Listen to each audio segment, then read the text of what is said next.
This is the PR Podcast, a show about how public relations helps you tell your story to the world. We talk with great PR practitioners who have the skills, creativity, and just plain savvy to get their clients noticed. Now here's your host, Jody Fisher.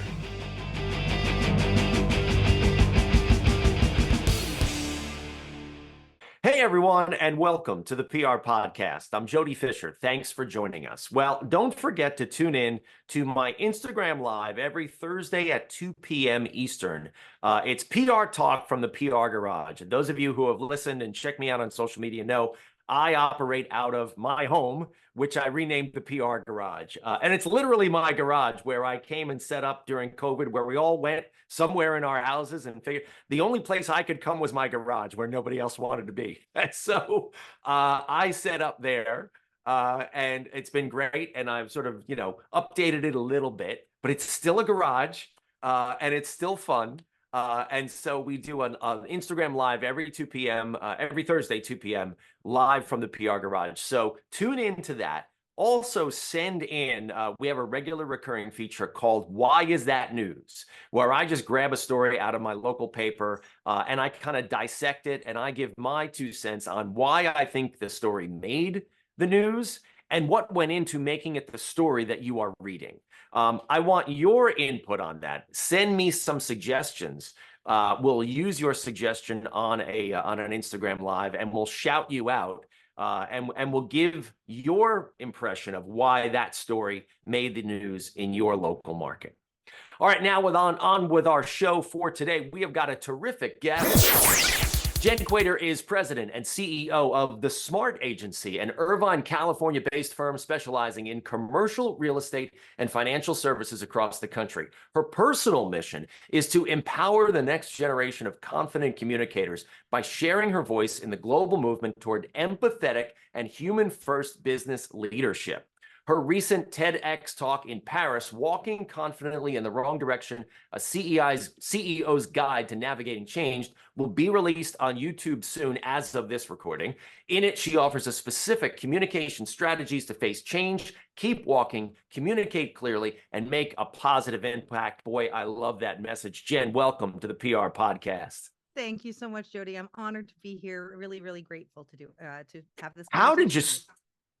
Thank you so much. How did you score that TEDx talk? Everybody wants to have a TEDx talk of their own. I got to tell you that the answer is first to speak, meaning I scored it by having already done it.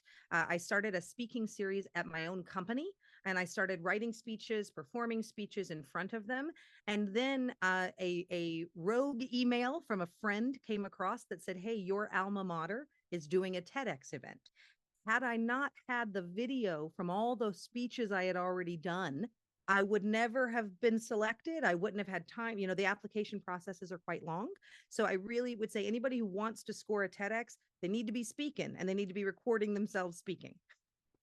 That is such a great point. And it goes into kind of the joke that I like to make about myself, at least, is that as PR people, we're great at promoting our clients and sometimes horrible at promoting ourselves, right?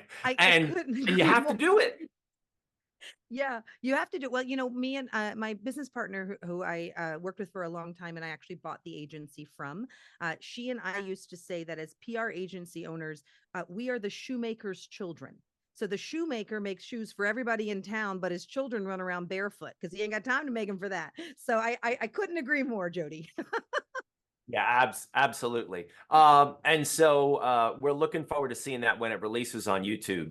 And if you're listening to this, in the past tense, it may already be out there. So make sure you search for it. Look up Jenn Quader on YouTube and check out that TEDx talk. In that, you talk about an issue that's really important to you, which is leadership. Tell us about your thoughts and your philosophy on leadership, in modern day. I think the most important thing, and it kind of goes back to why I felt the speech was important, is that leaders must be able to navigate change. We are in a world where the only thing that never changes is the fact that things are always changing.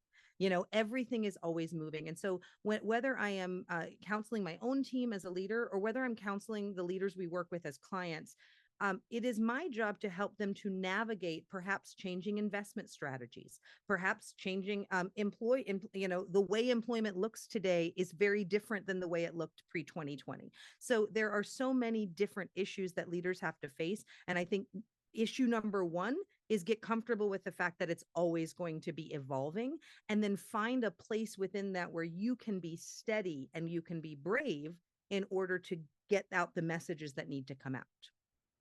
Leadership is, I'll almost call it a radioactive term these days. And I think only because I think we hear a lot, especially on social media, about bad leadership, right? About people who are leading organizations and for whatever set of circumstances don't appreciate their teams, mistreat their teams, maybe just don't communicate well with their teams. What are some of the key issues that you talk to your clients who are in leadership positions about, and how do you coach them to do their thing just a little bit better? I think number one, and this goes down to just being a good PR pro, and that is messaging.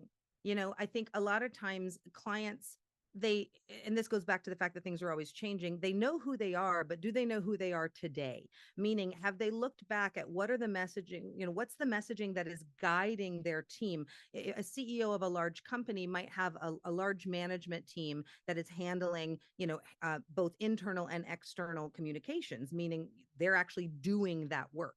If that leader is not aware of the messaging that feeds it, and that messaging is outdated, then you can start to lose engagement among both internal and external audiences. So I think it's really important that at least once a year, you should be looking at and refreshing what are the messages that are important to us. That's kind of number one. Number two, I think, is looking at both your external and your internal audiences.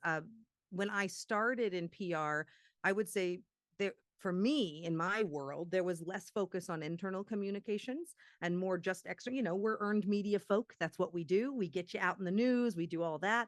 And that is all still part of the game. But I think the game has changed, and internal communications is just as important. We saw this happen through the pandemic. We saw kind of the great resignation, people running around, people not being engaged because there's been a physical change in where people work. And so I think that is a challenge for today's leaders. It's a challenge to make sure that they have a team that's engaged, that understands everything, that can be aligned with who their brand is. And then that pristine reality of what they've created internally can get shared externally. You and I both know that challenges viewed the right way by the smart people in the room are actually opportunities, right? Are there, and not to put you on the spot, but are there challenges that you have helped leaders through recently? And I define recently as like since the pandemic, right? Are there challenges that you have helped leaders through where you turn those negatives into positives, those challenges into opportunities? Absolutely. I think there have been, and I'll speak in a more general sense, but as you know, we serve at the Smart Agency, we serve a group of commercial real estate and finance clients. And so, first of all, that in and of itself has been challenging because the industry has gone through being placed into the boxing ring, and so I think there's a major challenge with ensuring that those leaders can still show up and can really still speak to their own value. And then I think the second part is in audience targeting. And you talk about this a lot, Jody, in your podcast. You say anybody who says, I want to be everywhere, they're off strategy, right? They need to know exactly where they need to be. So we've had, let's say, I can get a little more specific and say, there are clients who perhaps had an investment strategy, let's say in office, where things have slowed down a lot. And perhaps they are needing to pivot to now invest in retail, right? And so what we would do is help to look at what's the messaging around that platform internally, and then where can we take that to a new audience to get you new investment funds that might flow toward that new investment strategy. So I think this speaks to evolving, but it like kind of an ever-changing concept, but it also speaks to just having that messaging ready and knowing who that target is. So I think that's what we've been able to really help our clients do, is reinvent themselves as needed as the industry changes. Yeah, the industry, as you mentioned, going through tons of changes, and you and I have both worked in real estate extensively. It's shocking to me that, commercial is not the sure bet that it once was a decade ago or more. I mean, you talk about everybody wanted it, couldn't build it fast enough. Everyone would pay top dollar for the big, beautiful glass, steel, amenity filled, close to transportation. Like it was just it was perfect storm. Um, and COVID comes along and just tumbles it like a Jenga block. Amazing to me. What are you hearing from your clients who are in that industry? Above and beyond, yes, the challenges that are going on. How are they pivoting? Are they moving to different areas of the country? Are they moving to different strategies in terms of their investment or what they're building or what they're trying to sell? It varies. I'd say this is an industry of diversification, right? These are investors. These are people who understand that. And so it definitely varies by company. And I think it has to be very true to who that company is, because in order for a company to do well in commercial real estate, they have to understand, they have to have the boots on the ground wherever they're going to invest. They have to really understand that product type. They have to understand local market dynamics. So there's a lot that goes into that. So what I'd say is we are seeing some clients shift investment strategy, but it's only done if they have a really deep base of, they know they can turn toward that next investment vehicle. We're seeing some just stay the course, just hold, just kind of and there's a lot in the commercial real estate world. There's a lot of talk about a lot of dry powder. So a lot of capital on the sidelines that's kind of watched the up and down. So again, this comes back to exactly, it couldn't be a better PR story, Jody, because the PR world and the media world would have you believe, man, commercial real estate's over. I mean, who'd want to be in that business, right? Because you're reading enough headlines that you're believing that reality. But if you're sitting in the industry, you understand that there are these pockets of massive opportunity. One example is retail.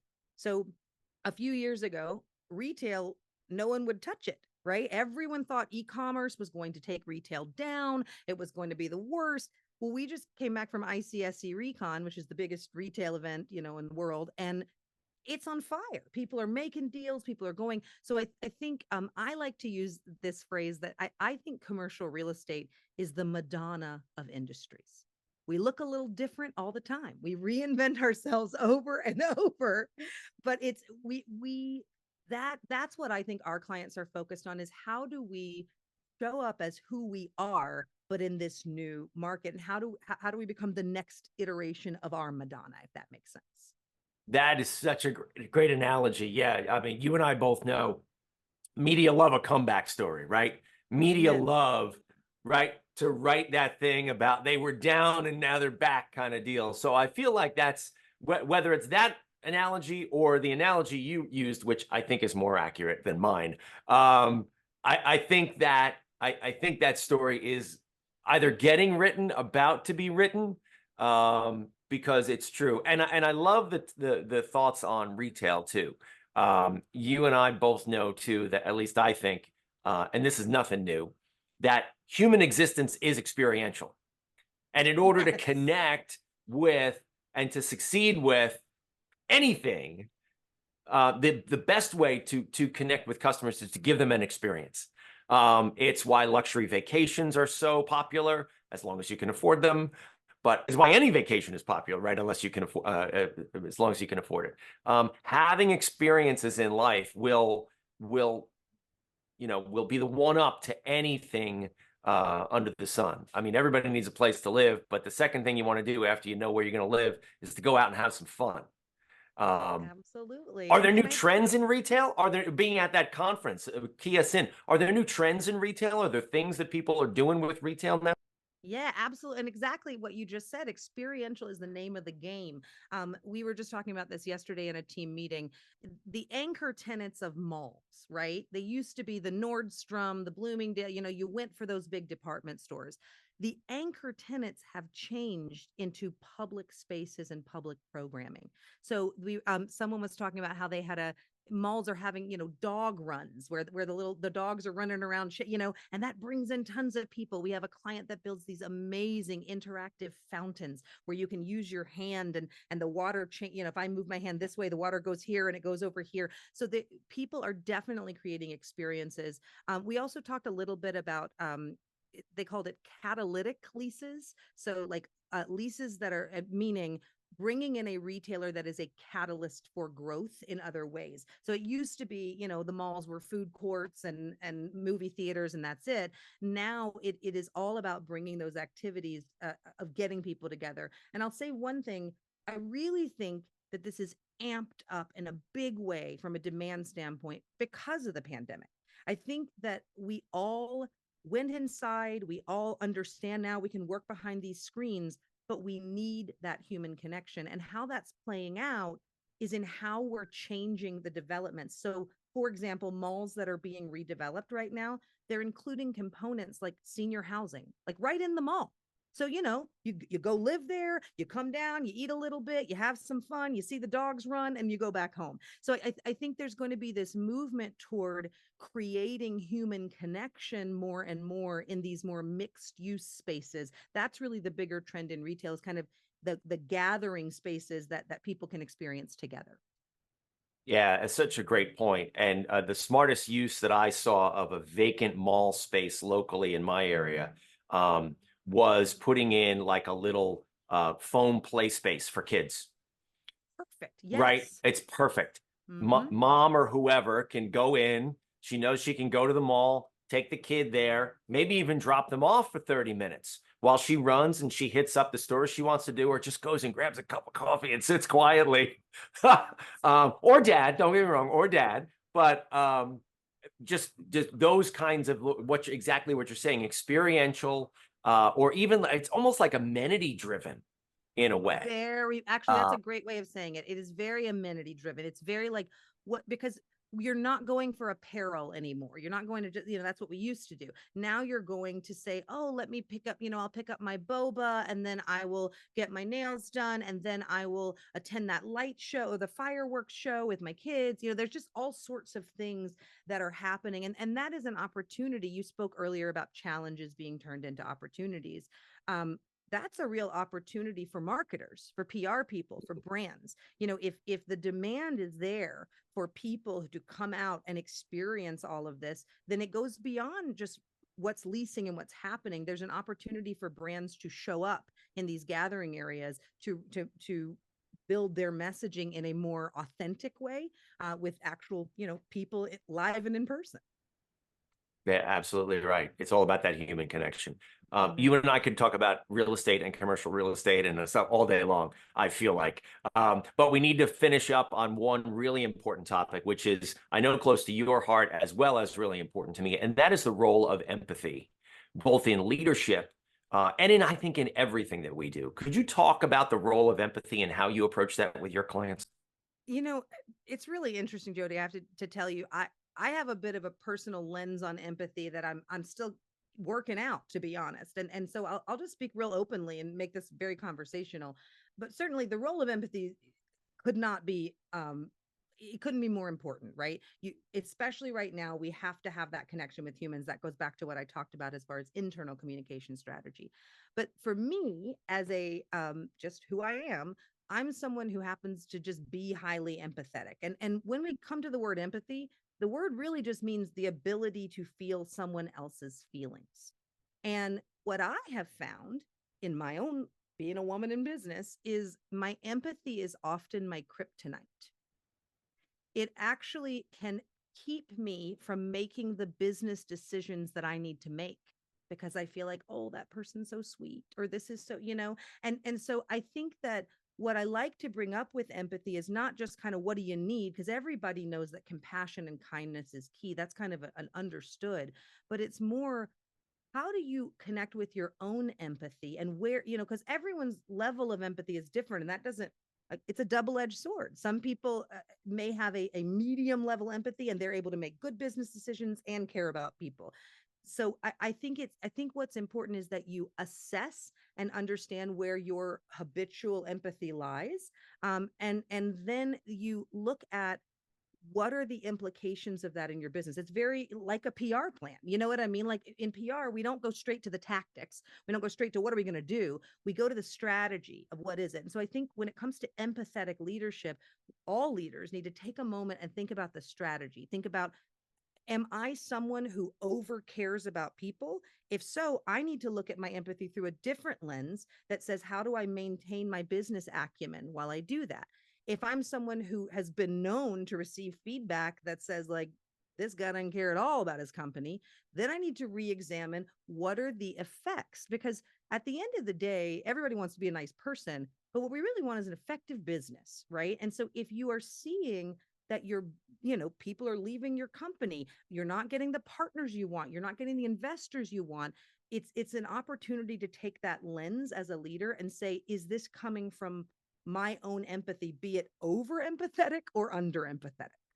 Yeah, it is such an important quality in what we do. And like you said, it is, it's 100 shades of gray, right? It's different for every person, but I think we all need to practice it in our own way and bring it to our work because it's just needed in the world. It really, really is. Well, and I'll say one more thing about why it's so needed. It couldn't be more needed in a time where AI is coming and it's here, right?